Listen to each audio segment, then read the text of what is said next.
우리는 우리가 아는 것보다 사실은 하나님의 은혜를 많이 받고 있습니다. 어떤 분들은 나는 도대체 하나님의 은혜가 뭔지 모르겠다, 하나님의 은혜를 내가 사모하는데 은혜를 많이 받지 못하고 있다, 이런 탄식과 안타까운 말씀을 하시는 분들을 만납니다. 그런데 실제로 하나님은 성령의 은총을 여러분과 저에게 많이 베풀어 주셨습니다. 오늘 이렇게 예배 드리러 왔다는 것 자체가 성령의 은총입니다. 하나님의 은혜입니다. 여러분, 우리가 단순한 사람들이 아니죠. 쉬운 사람들이 아니잖아요. 어디 함부로 쉽게 가지 않잖아요. 어디 가서 어떻게 이렇게 1시간 넘게 앉아있고 더군다나 밥까지 먹고 옵니까? 여러분, 예배당에 이렇게 나와서 1시간 앉아있는 거, 또 마치고 나서 이렇게 점심 식사를 나누기도 하고 이런 교제의 시간을 갖는 거, 여러분 이거 보통이 아닙니다. 하나님께서 특별히 은혜 주신 거예요. 하나님께서 은혜 주지 않으시면 이렇게 올 사람이 없어요. 그래서 하나님이 다 부르신 거예요. 여러분, 이미 여기 있는 것 자체가 은혜 받은 거예요. 아멘. 거기다가 여러분과 제가 또 하나님을 믿고 싶은 마음이 있잖아요. 어느 날부턴가 그게 들었잖아요. 하나님을 믿고 싶지 않습니까? 잘 몰라도 하나님을 믿어보고 싶은 마음, 어딘가 의지하고 싶은 마음, 어딘가 좀 마음을 두고 싶은 마음, 그런 거 있잖아요. 그거 하나님의 은혜입니다. 예수님을 믿고 마음속에 주님으로 영접하는 거. 여러분, 세상에 우리 사람이 가지고 있는 보화 중에서 최고의 보화가 뭔지 아십니까? 그것은 마음입니다. 마음이 보화예요. 보배 중에 보배입니다. 그래서 여러분, 우리는 다른 사람한테 마음 함부로 안 줍니다. 왜요? 마음이 너무 귀중하기 때문이죠. 마음이 너무 소중한 거기 때문에 그래요. 여러분, 난데없이 마음이 움직여가지고, 여러분 아십니까? 마음이 움직입니다. 한자로는 동한다 그래요. 마음이 움직여가지고요, 어떤 아가씨한테 마음을 담뿍 줬어요.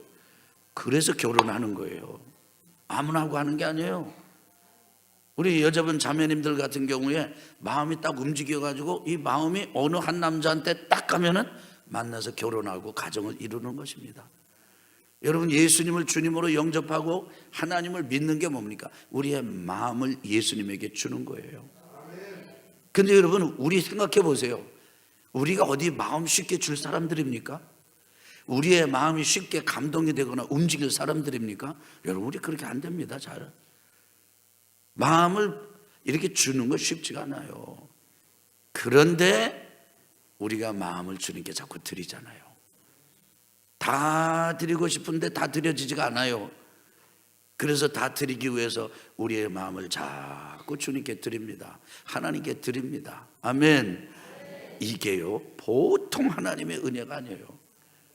그래서 여러분과 제가 의외로 우리가 생각하는 것 이상으로 하나님의 은혜를 많이 받고 있습니다. 그런데 지금까지 받은 은혜가 큰데요, 여러분 중에는 아주 또 초자연적인 은혜를 경험한 분들이 많습니다. 막 기도하고 집회 참석하고 또 아주 연구를 하고 아주 갈망하고 사모해가지고 성령의 은혜를 경험해서 막 방언하는 분들도 있고 그래요. 이렇게 우리가 새벽 예배 때라든지 아니면 금요일 밤 같은데 좀 더 편하게 아주 마음을 풀어놓고 기도하는 그런 시간이 있지 않습니까? 그때 성도님들 기도하시는 걸 보면은 아주 방언 기도가 얼마나 열렬한지 몰라요. 저는 성도님들이 방언으로 막 기도하는 그거를 보면 두 가지가 생각해요. 첫째는 너무 재밌다. 방언 기도가 사람마다 제각각 다 달라요. 어떤 사람은 이렇게 또 이러고, 어떤 사람은 막 너무 재밌어요. 어느 때는 강대상 뒤에서 기도하다가 그거 듣느냐고 아주 너무 재밌어요. 두 번째는 한 가지 이미지가 생각이 나는데 뭐냐면 시골 왜 그 논에서 개구리 우는 소리 들어보셨습니까? 막 꽉꽉꽉꽉. 그런데 그거 너무 정겹거든요. 그럴 때 우리가 진짜 함께 있구나, 함께 하나님의 자녀구나, 이런 어떤 동질의식, 이게 동지의식, 이 공동의식 같은 것을 느낍니다. 이렇게 은혜 받으신 분들이 많아요. 어떤 분들은 성령의 은혜 가운데 기적을 경험해가지고 병에서 노임받은 분들도 있습니다. 아주 극적으로 사업이 회복이 되신 분들도 계시고, 물고가 열린 분들 계시고, 인생의 벽이 변해가지고 문으로 확 뚫려버린 분들도 있고, 장애물들이 너무 힘들고 너무 고통스럽고 이것 때문에 못 살겠다 싶었던 짧지 않은 긴 기간의 그 역경과 시련의 장애물들이요, 어느 날 보니까 내 인생의 도약을 하게 만들어주는, 용이하게 해주는 도약대 발판이 됐어요. 디딤돌이 됐어요. 그런 은혜를 경험받은 한 분들 계십니다. 한번 따라해 봅시다. 듣고 보니까 의외로 하나님께서 내게 은혜를 많이 주셨구나. 여러분 그렇죠? 은혜 많이 주셨어요.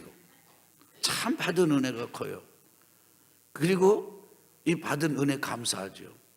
그런데 여러분과 제게는 여기서 멈추면 안 됩니다. 성령 받은 베드로가 그 마가다락방에 막 큰 소리가 나고 막 위로부터 바람 같은 강한 바람 소리가 온 집에 가득하고 막 사람들이 방언으로 기도하고 막 이 큰 소리를 내니까 사람들이 그 다락방에 막 무슨 일이 일어난 건가 그러고 확 몰려들었습니다.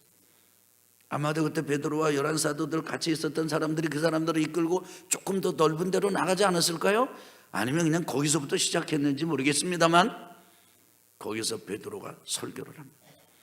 당신들이 방금 못 박아 죽인 예수, 죄수라고 십자가에 못 박아 죽인 예수, 옷을 벗기고 아주 그냥 수치심을 주고 모욕을 주고 침 뱉고 주먹으로 치고 인간 취급 안 하고 바라바라고 하는 살인 강도보다도 더 못된 사람이라고. 그래서 빌라도가 이 6월절 특사를 이렇게 하는 케이스가 있어가지고 빌라도가 바라바를 풀어주랴 예수를 풀어주랴, 그럴 때 그냥 바라바를 풀어달라고 그랬고, 그럼 예수는 어떻게 해야 되느냐? 그러니까 십자가에 못 박아라, 십자가에 못 박아라. 그래가지고 못 박아 죽인 그 예수. 그래서 사람들이 그 장례를 치러버린 그 예수가 하나님께서 다시 살리셔가지고 죽음을 이기시고 주와 메시아 그리스도가 구세주가 되셨느니라. 베드로가 열정적으로 설교했어요. 왜냐하면 사람들이 막 흉받거든요. 이 사람들 술 챘다고. 베드로가 그 설교를 하면서 이렇게 얘기했어요. 야, 지금 오전 시간인데 우리가 이 술을 먹어도 깰 시간이고, 먹어도 이따 오후에는 모르지 또 시간 어떻게 모르지만 하여간 지금은 술 칠 시간이 아니다. 술 마실 시간이 아니다. 더군다나 독주를 마실 시간은 아니다. 우리 술 챈 게 아니야. 옛날에 요엘 선지자가 예언한 성령이 오신 것이야. 그 성령으로 우리가 충만해서 여러분에게 지금 전하고 있는 것이에요. 여러분이 십자가에 못 박아 죽인 그 예수를 하나님이 다시 살리셔가지고 주와 그리스도가 되게 하셨습니다. 이렇게 강력하게 말씀을 전하니까요, 사람들이 반응이 격렬하게 일어났습니다. 여러분, 하나님의 말씀이 증거될 때, 하나님의 말씀이 선포될 때 반응이 있는 게 참 좋은 거예요. 나쁜 반응 말고 긍정적인 반응, 심령이 움직이고. 그래서 이 사도행전을 기록한 누가는 그 사람들이 베드로의 설교를 들었을 때 마음이 칼로 싹둑 잘라진 것 같이 고통을 느꼈다, 그렇게 표현합니다. 마음의 배임을 받은 그들이 베드로와 사도들을 붙들고 묻습니다. 형제들, 그럼 우리는 어떻게 해야 돼요? 어떻게 해야 돼요? 그러니까 됐어, 이 정도로 깨달았으면 됐고, 그렇게 그 정도 됐으면 됐어, 집으로 돌아가시오. 그렇게 한 게 아닙니다. 은혜가 더 있어요. 받은 은혜가 더 있어요. 베드로가 그들에게 이렇게 말했습니다. 따라합시다. 성령의 선물을 받아라. 뭐를 받으라고요? 성령의 선물을 받아라. 성령의 선물을. 다른 말하면 성령 충만을 받아라. 제자들한테는 예수님께서 그렇게 얘기를 했었거든요. 너희는 예루살렘을 떠나지 마라. 위로부터 능력이 입히올 때까지 이성에 유하라.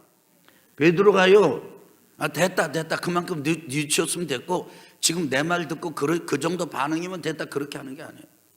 성령 받아라. 성령의 선물을 받아라.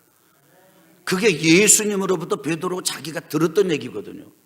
제자들이 들었던 얘기거든요. 세례 요한으로부터 너희들이 물로 세례 받았지. 근데 몇 날이 못 돼요. 너희들은 성령으로 세례를 받을 것이다. 그리고 그 성령을 받은 사람들이에요. 그 성령을 받고 지금 말씀을 전합니다. 그 말씀을 전하면서 베드로가 형제들 우리가 어떻게 해야 됩니까? 그 심정이 얼마 전에 자기들이었거든요. 승천하신 예수님 바라보다가 천사들이 그랬잖아요. 너희는 왜 하늘을 쳐다만 보고 있느냐? 저렇게 가신 분은 우리가 본 그대로 다시 오실 것이다. 그 말을 듣고 이 사도들이 얼마나 위로가 되는지 몰라요. 기쁨으로 예루살렘으로 돌아왔습니다. 성전에서 예배하고 찬양했습니다. 그러면서 한편으로는 다락방에 모여서 또 한편의 심정이 그런 거예요. 우리가 어떻게 해야 되지?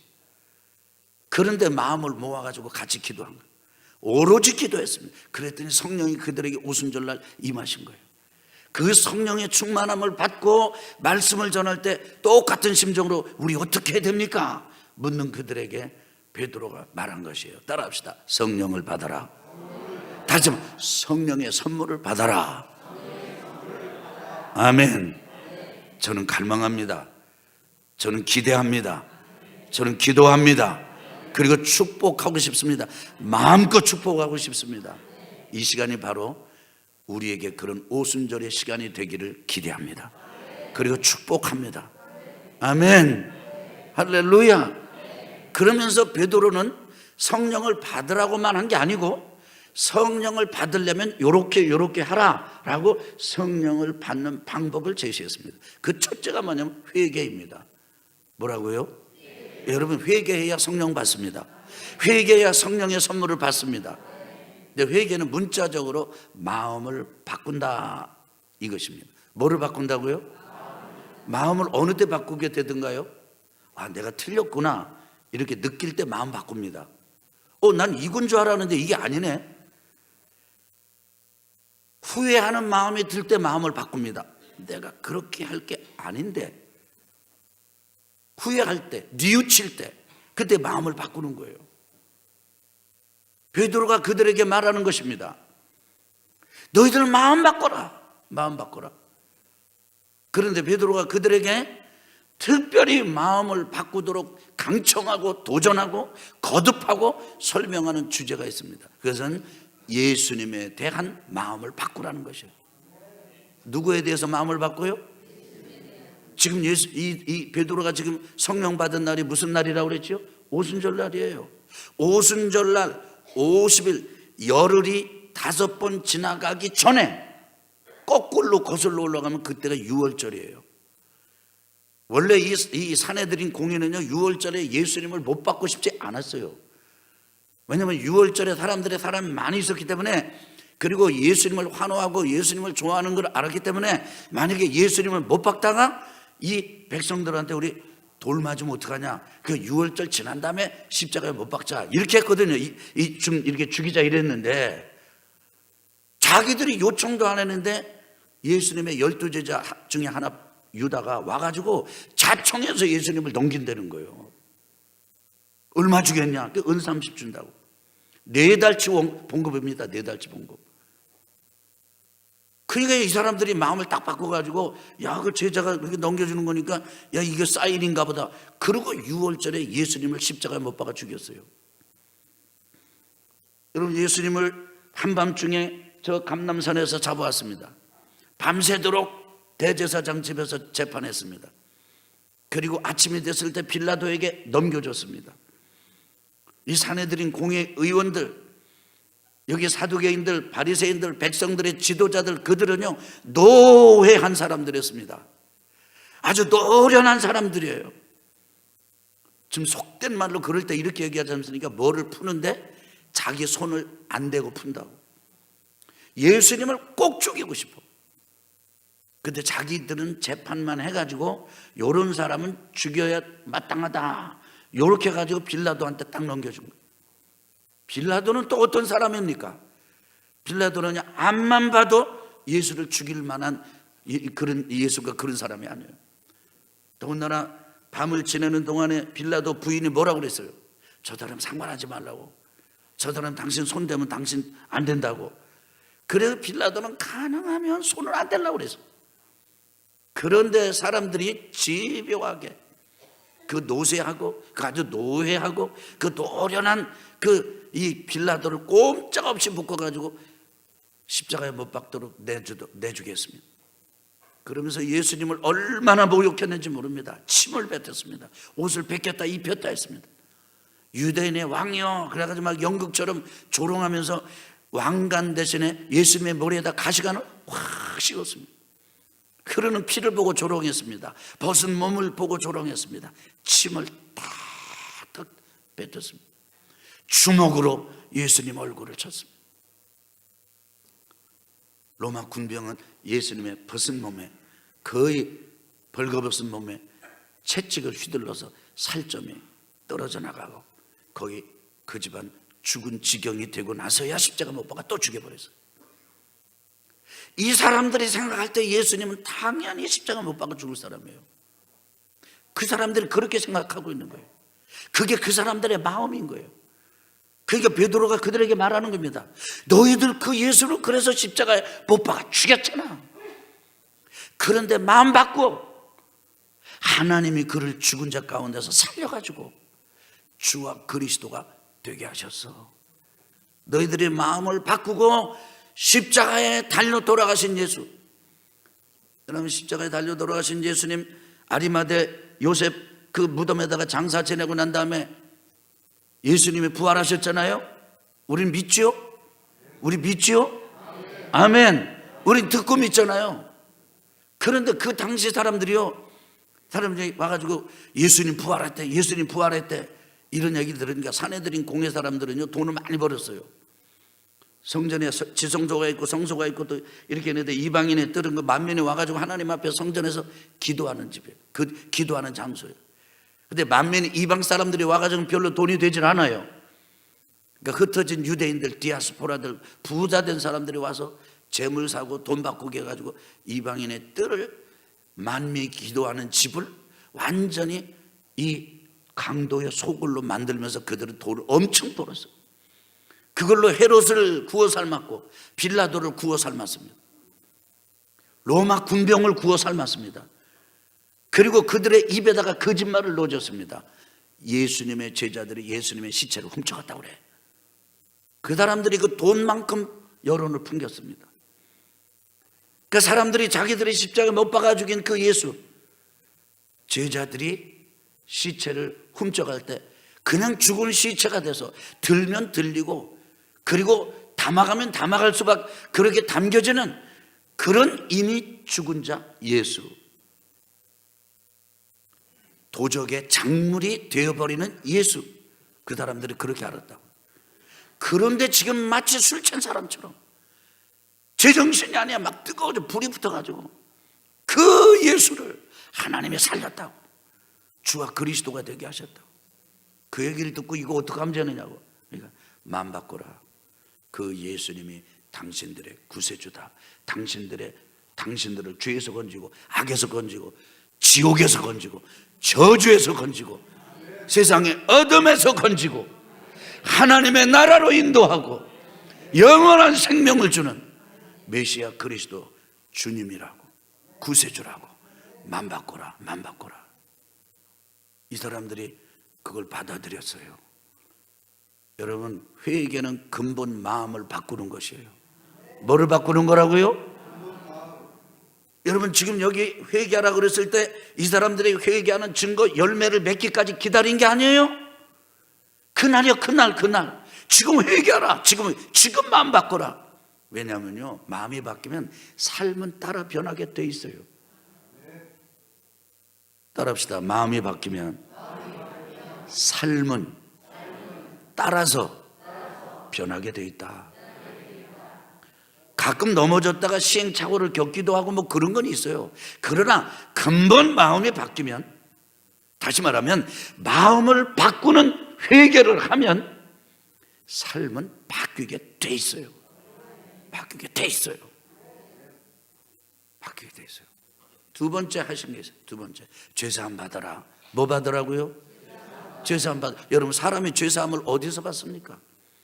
누가 용서해 준다고 사람이 내가 당신 용서해 줘, 그래 우리 용서 받습니까? 그 사람하고 나와의 문제는 풀어질 수 있어요. 그러나 우리가 경험하고 인간이 가지고 있는 문제는 그것보다 훨씬 더 근본적인 거예요. 여러분, 세상의 모든 사람이, 제가 늘 말씀을 드리지만은 사업하는 사람 쳐놓고 망하려고 사업하는 사람이 누가 있냐고. 제 얘기를 들어보세요. 결혼하는 사람 쳐놓고 헤어지려고 결혼한 사람이 누가 있냐고. 싸우려고 결혼하는 사람이 누가 있습니까? 학교 가면서 공부 안 하려고 학교 가는 학생이 누가 있습니까? 세상에 실패를 작정하고 사는 사람이 누가 있습니까? 누가 거짓말을 하고 싶어서 합니까? 우리는 다 깨끗하게 살고 싶어요. 그렇죠? 아니, 어떻게 된 거예요? 그냥 막 살고 싶어요? 아니, 우리 불안하네. 우리 거룩하고 싶잖아요. 우리 정말 깨끗하고 싶다고요. 우리 정말 성공하고 싶어요. 되는 삶을 살고 싶어요. 진짜 섬기고 싶고 진짜 돌봐주고 싶어. 그런데 살아보면 안 돼. 그게 왜 낮아지고 싶은데 의지와는 달리 내 속에서부터 둥둥 뜨는 교만함이 왜 올라오는 거죠? 진짜 거룩하고 싶은데, 나는 정말 거룩하고, 생각 하나도 거룩하고 싶어요. 말 한마디도 깨끗하고 싶어요. 그런데 지저분한 게 왜 올라오지요? 나는 진짜 깨끗한 것만 보고 싶어. 근데 왜 내 눈이 안 좋은 것에 더 익숙해지죠? 도대체 왜 이래요? 왜 선하게 살고 싶은데 선하게 살지 못하고 악하게 되는 거죠? 우리는 누구도 위선자가 되고 싶어 하지 않아요. 위선자, 그러면 누구에게나 부담이 돼요. 되고 싶지 않은데 돼요. 도대체 이게 어떻게 된 거예요? 사람이 왜 이렇게 된 거예요? 저는 지금 거짓말 한두 방 얘기하는 게 아닙니다. 뭐 어디 가서 죄 짓고 한두 번 짓고 뭐 누구랑 다투고 그런 얘기를 하는 게 아닙니다. 왜 인간이 근본 이러냐 이거예요. 이거 생각하면 참 기가 막혀요. 이거 생각 기가 막혀요. 성경은 단순합니다. 죄인이기 때문에 그렇다는 거예요. 죄 때문에 그렇다는 거예요. 근데 그 죄가 여러 사람을 통해서 들어온 게 아니에요. 죄 때문에 시달리는 사람은 인구수 70억이면 70억만큼 죄 때문에 시달리는데, 사람에게 그 죄가 들어온 거는 한 사람을 통해서 들어왔어요. 에덴 동산에서 뱀을 가장해서 들어온 마귀의 말을 듣고 아담과 하와가 넘어가 버렸어요. 그런데 하나님은 하와에게 심판하셨지만 궁극적으로 첫사람 아담에게 책임을 지우셨어요. 한 사람, 첫사람 아담을 통해서 죄가 들어와 버렸어요. 이것 때문에 그런 거예요. 그런데요, 하나님은 한 사람 아담을 통해서 죄가 들어온 것으로 인간을 내버려 두지 않으셨습니다. 여러 가지 방법을 다 쓰다가 하나님께서 마지막으로 사용하실 한 가지 방법이 있습니다. 그것이 하나님의 아들 예수님을 보내신 거예요. 그런데 남자의 피가 이어지는 남자의 씨를 통해서 온 게 아니에요. 왜냐하면 남자는 근본 모든 사람 다 죄가 있어요. 그래서 만약에 어떤 남자하고 어떤 아내하고 이렇게 해가지고 예수님이 그렇게 오셨다면 그 남자의 피를 받아가지고 왔을 거 아니에요. 그 또 죄인으로 왔을 거 아닙니까? 그 예수님도 죄 가운데 고민하셔야 되지 않습니까? 그런데 예수님은 한번 따라합시다.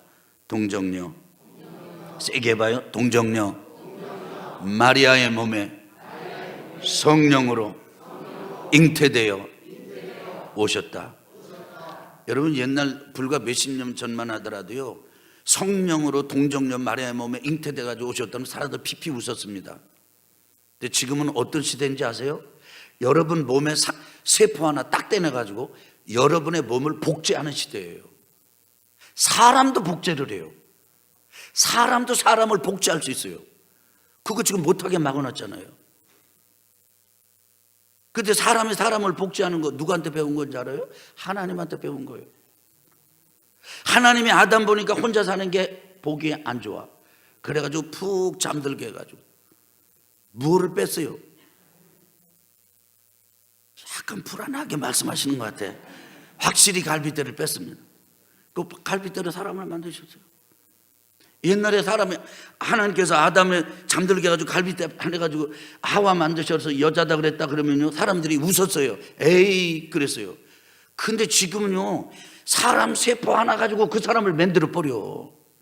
여러분 아세요? 사람 복제보다 어려운 게 개 복제하는 거예요. 근데 개를 지금 우리는 넉넉하게 복제하고 있어요. 지금 법이 막아서 그렇지 사람이 사람을 복제하는 건 아주 쉬운 때가 됐어요. 지금 그 시작이 어디부터예요? 사람이 사람을 복제하는데 하나님이 아담의 갈빗대에서 그거 못 만들어요? 하나님께서 사람의 죄의 피를 이어받지 못하게 성령으로 마리아의 몸을 빌어가지고 깨끗한 몸으로 예수님이 이 땅에 보내셨습니다. 하나님께서 하신 일이에요. 예수님 베들레헴에서 나셨습니다. 그리고 저 헤롯의 핍박을 받아가지고 애굽으로 피난 가셨습니다. 다시 갈릴리 나사렛으로 오셨습니다. 요단강에 가서 예수님께서 요한의 세례를 받았어요. 뭘 받았어요? 뭘 받았어요? 그러니까 그때 요한이 그러면 그렇지 내가 누구야 내가 세례 요한인데 당신 일로 오시오 이렇게 세례 베풀었습니까? 아닙니다. 요한이 깜짝 놀라가지고 예수님 무슨 말씀이십니까? 제가 예수님에게 세례를 받아야죠. 안 됩니다. 세례 못 줍니다. 그때 예수님이 요한에게 그렇게 얘기했어요. 네가 나에게 세례를 줘야 따라합시다. 하나님의 의가 이루어진다. 하나님의 의가 이루어진다. 하나님의 말씀이 이루어진다. 예수님 요단강에서 세례 받으시고 나사렛으로 오셨다가 가버나움으로 옮기셨습니다. 그리고 하나님의 나라의 진리를 전하셨어요. 요한이 예수님을 보고 제자들한테 이렇게 얘기했어요. 예수님을 이렇게 얘기했어요. 보라 세상 죄를 지고 가는 하나님의 어린 양이로다.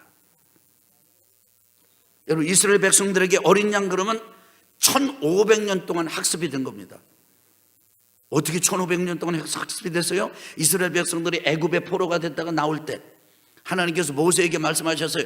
이 수단 방법 다 쓰다가 마지막으로 모세한테 이스라엘 백성들에게 일러라. 양을 잡아가지고 재물을 잡아가지고 그 피를 저 문지방에다가 다 인설주에 다 발라라. 그러면 내가 죽음의 천사를 보낼 때 죽음의 천사가 피가 있는 집은 넘어갈 것이다. 근데 피가 없는 집은 쏙 들어가가지고 장자를 끊어버릴 것이다. 장자의 목숨을 끊어버릴 것이다. 빨리 알려줘라. 모세의 말을 들은 사람들이 마지막으로 어린 양 피를 잡아가지고 피를 막 발랐습니다. 정말 정한 시점이 되었을 때 죽음의 천사가 왔습니다. 보니까 피가 묻어있는 그 집은 안 들어갔어요. 피가 안 묻어있는 집은 들어갔어요. 그 장자가 다 죽었어요. 여러분 장자를 죽였다는 거 뭡니까? 그 집안을 끊으시겠다는 거예요. 그래가지고 이스라엘 백성들이 그때부터 어린 양 피 그것 때문에 살아났잖아요. 안 죽고 살아났잖아요. 그래서 광야에 나와가지고 시내산에서 율법을 배웠습니다. 그리고는 제사 지내는 법을 배웠어요. 그래서 이스라엘 백성들이 자기가 죽을 자리에 어린 양 제물에다가 손을 얹고 죄를 전가시키고 어린 양이 죽으면 자기 죄가 사함받는 거예요. 1500년 동안 그 일을 했어요. 그런데 예수님이 이제는 한 사람의 어린 양이 아니고 하나님의 어린 양이 되셨어요. 왜요? 누구 죄 때문에? 우리 인류의 죄 때문에.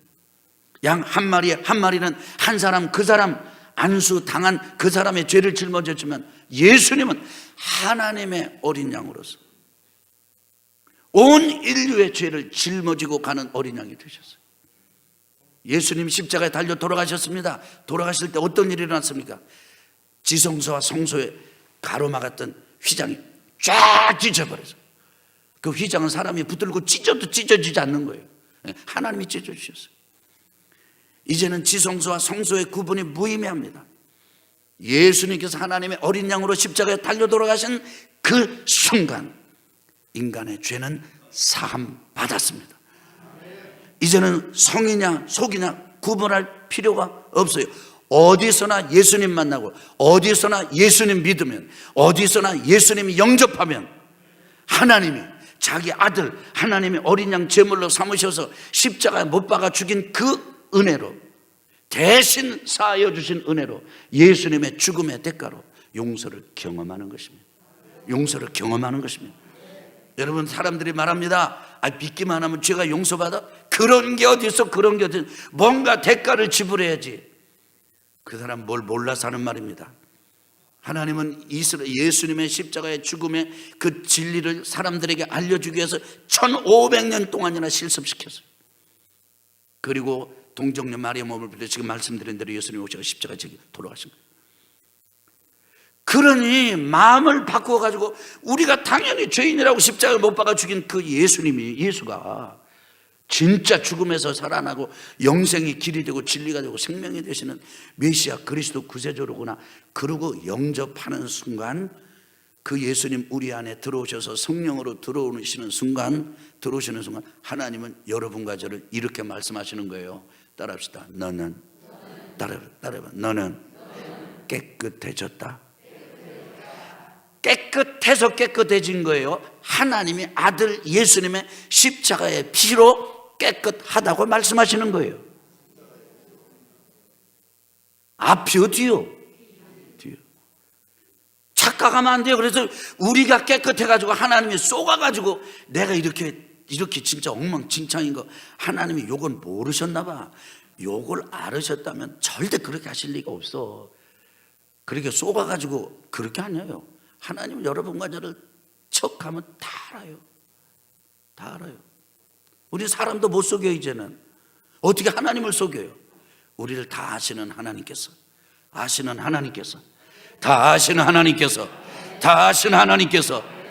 너 깨끗하다라고 말씀하시는 근거가 있다면 딱 하나예요. 그래서 1500년 동안 이스라엘 백성들에게 실습시켰던 어린 양의 죽음을 통해서 죄 용서받는 것, 하나님의 어린 양이신 예수님 십자가에 못 박아 받으시고 성소와 지성소 휘장을 깨끗하게 가르셔서 이제는 내 아들 예수 그리스도의 피가 예수 그리스도의 영이 들어간 심령마다 성과 속 그 자리에 가서 깨끗해지는 게 아니다. 그 아들의 피와 영이 있는 곳에 깨끗해졌느니라 말씀하시는 거예요. 누가 깨끗하다고요? 누가 깨끗하다고 말씀하신다고요? 하나님이요. 하나님이 깨끗하다고는 깨끗한 거예요. 누가 다 뭐라 그래도 하나님이 너 내 아들이다 그러면 하나님의 아들인 것이에요. 하나님의 딸인 것이에요. 헷갈려가지고 나 다리 밑에서 죽어서 왔잖아 엄마. 우리가 신앙생활할 때 그렇게 할 때가 있어요. 이게 느낌은 왔다 갔다 하거든요. 감정은 왔다 갔다 하거든요. 그런데 따라합시다. 진리는 움직이지 않는 것이다. 그래서 죄사함을 받으라는 말은 너희가 마음을 바꿔가지고 예수님을 주님으로 영접했으면 너희들은 이미 죄사함 받은 것이다. 그걸 받아들여라. 아멘. 아멘. 먹어라 하는데 이건 내 돈 내는 거면 안 먹어요. 돈 내야 되잖아요. 못 먹어요. 왜냐하면 이 음식이 너무나 비싼 음식이에요. 그래서 난 가진 돈이 없어요. 지불할 능력이 없어요. 못 먹어요. 내가 이미 다 내놨다. 너 이거 먹어. 마음대로 먹어. 근데 못 먹어. 하나님이 먹으라고 그러는데도 못 먹어. 하나님이 용서해 주셨다고 그러는데도 아니야, 나는 죄가 더 많아. 죄사함 받지를 않아요. 죄사함을 받아들이질 않아요. 근데 받아들이라 이거예요. 이해가 되시면 아멘 합시다. 저는 성령께서 이 진리를 여러분에게 열어주시기를 예수 그리스도 이름으로 축원합니다. 따라합시다. 회개하라. 죄사함 받아라. 그리고 세 번째 주님이 베드로가 말씀하셨어요. 따라합시다. 세례받아라. 여러분 여기엔 뜻이 있습니다. 이방 사람들이 유대인이 되려면은 여러 가지 다 한 다음에 마지막으로 진짜 나는 이제 이방 사람이 아니고 로마 사람이 아니고 유대인으로 살겠습니다라고 공개적으로 이렇게 증명, 확증, 입증시키는 방법이 뭐냐면 세례받는 거예요. 그리고 물속에 들어가면서 나는 이제 로마인으로서는 죽었습니다. 나오면서는 나는 이제 유대인으로 다시 태어났습니다. 그렇게 해서 받아들이는 거예요. 베드로가 이렇게 말합니다. 너희들 다른 나라 사람들이 너희 동족이 되고자 할 때 그런 과정을 거쳐서 그 과정을 이렇게 입증하도록 했지. 너희들 지금 이제부터 유대인이고 그거 다 떠나서 하나님 나라 천국 백성이 되려고 하면 똑같이 너희도 너희들에게는 죽고 하나님을 향해서는 살아야 된다. 세례받아라. 공개적으로 표현해라. 이제는 너희는 더 이상 유대인이 아니다. 하나님의 백성이다. 하나님의 자녀다. 너희들이 나는 아브라함의 후손이고 우리는 유대인입니다. 하나님의 백성입니다. 그런 거 말고, 율법을 지켜 되는 거 말고, 이제는 너희가 회개하고 뭐하고? 회개가 뭐예요? 맘 바꾼 거라고 그랬잖아요. 누구에 대해서 예수님에 대해서 맘 바꾼 거예요. 죄사함 받고, 아멘. 하나님이 용서해 주셨다는 걸 받아들이고, 그 다음에 또 하나 뭐라고 그랬어요? 이젠 그것을 이제는 유대인으로서 죽었다고 생각하고 여기고, 그래서 바울이 로마 교인들한테 얘기했잖아요. 너희는 죄에 대해서 죽은 자로 여길지어다. 너희는 하나님 앞에, 십자가 앞에, 생명 앞에 산 자로 여길지어다. 그게 뭐예요? 세례예요. 세례. 공개적으로 표현하고 공개적으로 입증하라. 할렐루야. 근데 이거 세례 교육하게 되니까 여기 뭐와 신청하시 우리처럼 하지 않았어요. 그날 회개하고 그날 죄사함 받고 그날 세례 받았어요. 그 사람들의 수가 3,000명이에요. 이 부흥이 일어난 것입니다. 할렐루야. 다시 한번 회개하라, 죄사함 받아라, 세례 받아라. 이렇게 하는 사람들이 성령 받을 때 나는 대상이 아닙니다 라고 하지 못하도록 베드로가 이랬어요. 너희가 성령 받는다, 너희 자녀들이 받는다, 모든 먼데 사람들이 받는다, 얼마든지 주 우리 아버지 하나님의 이름을 부르는 자들이 받는다. 그래서 지금 여러분과 제가 받는 거예요. 오순절 성령 사건은 한 번으로 끝난 게 아니고 그 자녀들에게, 먼데 있는 사람에게 지금 여러분과 제게 주어진 것이에요. 할렐루야. 성령 받읍시다. 지금 받읍시다. 지금 받읍시다. 아멘.